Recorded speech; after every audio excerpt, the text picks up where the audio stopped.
नमस्कार। हमने कई बार सुना है कि ईश्वर जो करता है वह अच्छा ही करता है।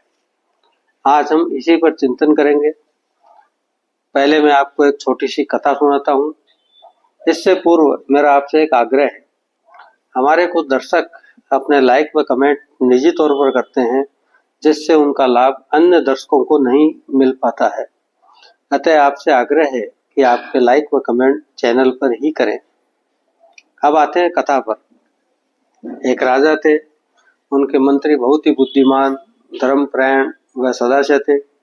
वे हर काम में ईश्वर को धन्यवाद अर्पित कर कहते थे, ईश्वर जो करता है अच्छा ही करता है। एक बार तलवार के अभ्यास के समय राजा को एक अंगुली कट गई। मंत्री ने वही बात दोहराई कि ईश्वर जो करता है वह अच्छा ही करता है। इस पर राजा ने क्रोधित हो मंत्री को कारागार में डलवा दिया। कुछ दिन बाद शिकार के समय घने जंगल में राजा अपने सैनिकों से बिछुड़ गया व रास्ता भटक गया। आदिवासियों ने राजा को पकड़कर अपने सरदार के सामने प्रस्तुत किया तो सरदार ने उनकी नर बलि का आदेश दिया। पूजन के पश्चात जब आदिवासियों के पुजारी ने राजा की कटी हुई अंगुली देखी, वह अंग भंग होने के कारण उसे बलि के योग्य न पाकर सरदार को सूचित किया। इस पर राजा को छोड़ दिया गया। तब राजा को अपने मंत्री की बात याद आई। राजमहल लौटकर राजा ने तुरंत मंत्री को मुक्त कर दरबार में बुलाया तथा सारा प्रकरण बताकर मंत्री से क्षमा मांगी। तो मंत्री ने पुनः कहा, महाराज, ईश्वर जो करता है वह अच्छा ही करता है। इस पर राजा ने आश्चर्य में पड़कर कहा कि मैंने आपको कारागार में डाल दिया, इसमें क्या अच्छा हुआ? मंत्री ने बहुत ही नम्रता से उत्तर दिया, महाराज, यदि मैं कारागार में नहीं होता तो मैं आपके साथ शिकार में होता तथा परछाई की तरह आपके साथ ही होता। इस स्थिति में मुझे बलि चढ़ा दिया जाता। इस पर राजा ने भी कहा कि ईश्वर जो करता है वह अच्छा ही करता है। अब इस कथा का भाव तो आप समझ ही गए होंगे, परंतु कई बार जीवन में कुछ ऐसा घट जाए जो हमें अच्छा नहीं लगता, तो अनायास ही हमारे मुंह से निकल जाता है कि हे भगवान, तूने ये क्या किया। अब इसी वाक्य में हमारा प्रश्न भी होता है, इसी में उत्तर भी होता है, लेकिन हम इसे ठीक से समझ नहीं पाते हैं।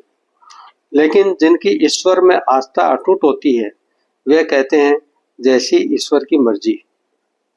अब इन दोनों ही बातों में एक बात तो स्पष्ट है कि इस जगत में जो कुछ भी हो रहा है उसको करने वाला ईश्वर ही है।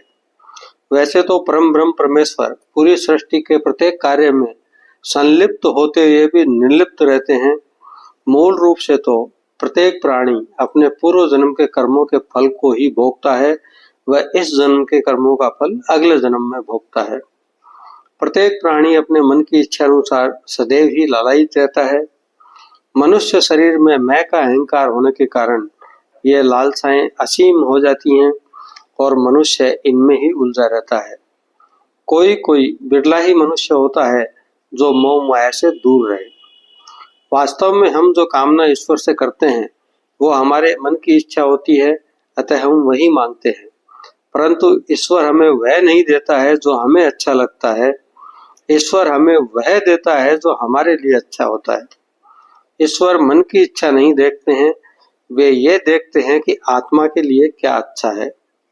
यदि सभी कार्य मनुष्य की इच्छा अनुसार होने लगे तो अहंकार की वृद्धि होती है, जो आत्मा के मूल लक्ष्य मोक्ष को बाधित करती है। इसीलिए सनातन में त्याग व संयम को महत्व दिया जाता है। माया में फंसे जीव की एक कामना जब पूर्ण होती है तो 10 नई जागृत हो जाती हैं। इसीलिए मनुष्य को ऐसा भाव रखना चाहिए कि जो प्राप्त है वही पर्याप्त है। जो हमारे पास है हम उससे परमार्थ व प्रकृति संरक्षण कैसे कर सकते हैं, हमारा लक्ष्य यही होना चाहिए। यदि हमारे पास कुछ भी कमी होगी तो फिर ईश्वर तो है ही, क्योंकि ईश्वर जो करता है अच्छा ही करता है। आपको हमारा चैनल अच्छा लगा हो तो इसे लाइक, शेयर व सब्सक्राइब करना न भूलें और कमेंट में जय श्री राम अवश्य लिखें। अगली बार फिर किसी नए विषय के साथ, तब तक के लिए नमस्कार।